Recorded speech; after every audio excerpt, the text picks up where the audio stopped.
ৰাজ্য চৰকাৰে চাহ বাগিচা অঞ্চলৰ শিক্ষাৰ উত্তৰণৰ বাবে যি আদৰ্শ বিদ্যালয়ৰ সপোন দেখুৱাইছিল সেয়া এতিয়া টিংখাং সমষ্টিত যেন এক ভেকু ভাওনাত পৰিণত হৈছে। 5 বছৰ আগতে আধাৰশিলা স্থাপন কৰা এখন বিদ্যালয়ৰ নিৰ্মাণ কাৰ্য আজিও সম্পূৰ্ণ নহল।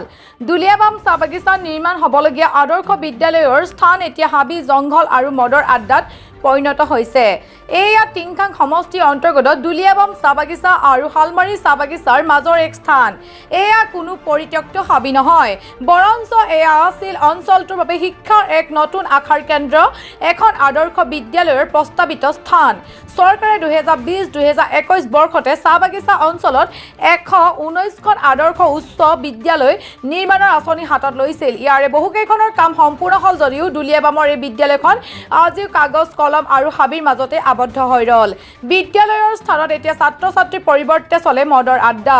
চাৰিওফালে সিঁচৰতি হৈ থকা মদৰ বটলবোৰে প্ৰমাণ কৰে যে চৰকাৰী অৱহেলাৰ সুযোগ লৈ এয়া এতিয়া অসামাজিক কাৰ্যকলাপ চলে এই স্থানত। উল্লেখ্য যে অঞ্চলটোৰ ছাত্ৰ ছাত্ৰীসকলে বিদ্যালয়ৰ অভাৱত বহু দূৰ বাট কুৰি বাই খোৱাং উচ্চতৰ মাধ্যমিক বিদ্যালয়লৈ যাবলগীয়া হয়। যাতায়াতৰ সমস্যাৰ বাবে প্ৰায় পথ দুৰ্ঘটনাৰ আশংকাত দিন কটাবলগীয়া হয়। অতি সোনকালে নিৰ্মাণ কাৰ্য আৰম্ভ নকৰিলে তীব্ৰ আন্দোলনৰ হুংকাৰ দিছে অসম চাহ জনজাতি ছাত্ৰ সন্থাৰ লগতে স্থানীয় ৰাইজে।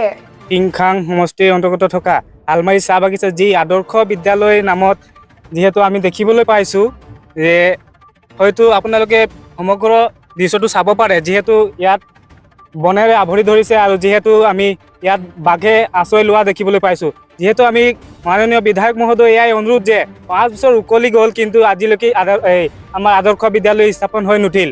গতিকে আমি দাবী জনাইছোঁ অনতিপলমে ইয়াত আধাৰশিলা হওক আৰু বিদ্যালয়খন পুনৰ নিৰ্মাণৰ ব্যৱস্থা কৰক আৰু বিদ্যালয়খন হৈ উঠক, যাতে আমাৰ ছাত্ৰ ছাত্ৰীসকলে খোৱাং উচ্চতৰ মাধ্যমিক যাব নালাগিব, ইয়াত আমাৰ ওচৰতে পাব। তেতিয়ালৈকে ছাত্ৰ ছাত্ৰী সুৰক্ষিত হৈ থাকিব।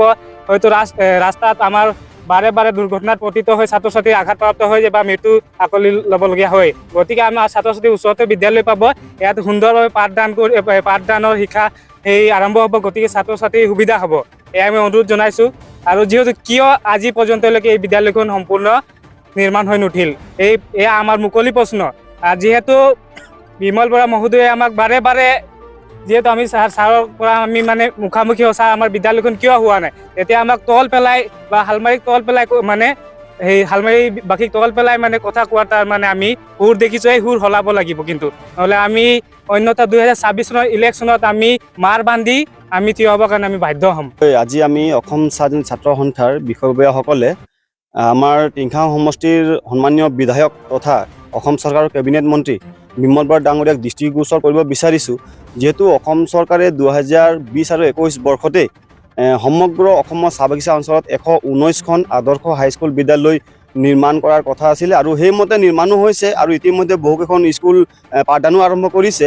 কিন্তু আমাৰ খোৱাং উন্নয়ন খণ্ডৰ অন্তৰ্গত থকা শালমাৰী চাহ বাগিচাটো সেই নিৰ্মাণৰ বাবে আধাৰশিলা স্থাপনৰ কথাৰ কাৰণে যাজু চলি আছিলে। কিন্তু দুৰ্ভাগ্যৰ বিষয় যে একাংশই সেই যি স্থানডোখৰ লোৱা হৈছে সেই স্থানডোখৰত মানে এগ্ৰী নোহোৱাত, স্থানডোখৰ কিছুমান আপত্তি থকাত সেই স্কুলখন হ'বলৈ নিদিলে আৰু লগে লগে শালমাৰীত আপত্তি জনোৱাৰ লগে লগে সেই স্কুলখন হস্তান্তৰ কৰিলে দুলিয়াবামলৈ। কিন্তু দুলিয়াবামত আধাৰশিলা স্থাপন কৰা হ'ল, আমাৰ সন্মানীয় বিধায়ক আহিছিলে।